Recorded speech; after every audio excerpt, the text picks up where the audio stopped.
Welcome back to this Newsmax Prime special, a conversation with Governor Bobby Jindal. As mentioned earlier, Governor Jindal and I served together in Congress 10 years ago. Though he has a well-deserved reputation for substance as a public policy expert, Bobby Jindal also understands symbolism. And we reminisced about a gesture he suggested that made a real impact on Capitol Hill. Governor Bobby Jindal, here we sit in a dressing room not far from a theatrical stage. Reminds us that it's been said presidential politics is 2/3 theater. I remember when you first came to Congress, before any bill, before any policy initiative per se, it was a symbol with which you were involved. Do you remember the recommendation you had for President George W. Bush and the House and Senate Republicans? I think I remember what you're talking about. During one of his State of the Union addresses, I recommended we hold up our fingers dipped in purple ink and to symbolize what had just happened in Iraq in terms of the democracy, the election that had just taken place there. And a bunch of members did that, and I understand the president was, as he was walking out, said something to one of his aides. He was surprised how many people stood up and did that.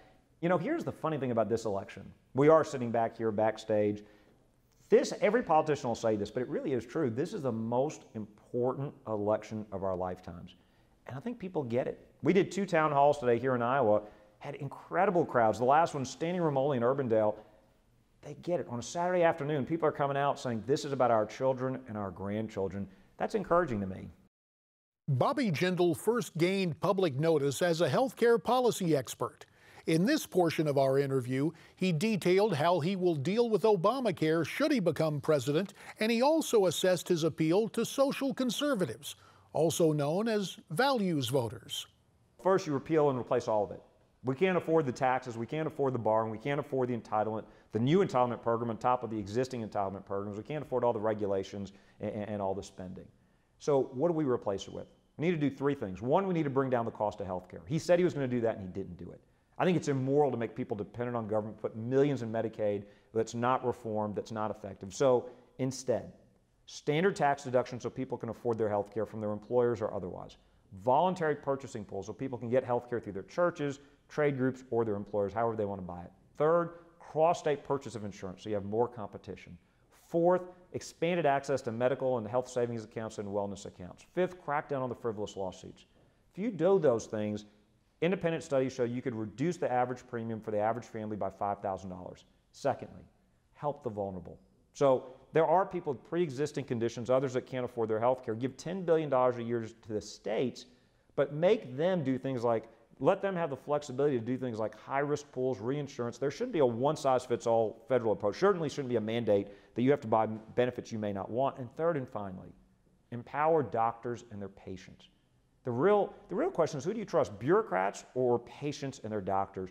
President Obama has made it very clear he doesn't think we're smart enough to buy our own health insurance. He doesn't think we're smart enough to know what we should or should not get. I trust the American people. I trust them working with their providers. We got 16 specific items. We're the only one with a plan. Other Republicans talk about repealing Obamacare. We're the only one with a specific plan. There's more details online, but the bottom line is affordability, protect the vulnerable, empower doctors and their patients. Very briefly, not quite an elevator pitch, but give me the quick, concise Bobby Jindal platform for the family, for faith, for freedom, and for marriage. Well, I'm telling folks to believe again in America. I gave a talk at the Reagan Library over a year and a half ago talking about the upcoming assault on religious liberty. It's no longer upcoming, JD, it's here. I have fought tirelessly to protect our First Amendment rights. Unlike President Obama and Secretary Clinton, my views on marriage are not evolving. As a Christian, I believe marriage is between a man and a woman.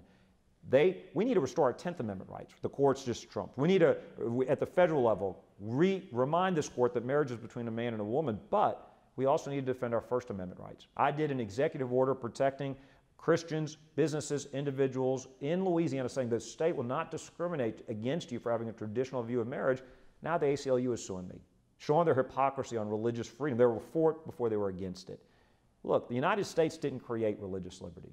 Religious liberty created the United States of America. Hillary Clinton says that those of us that are pro-life need to have our religious views changed.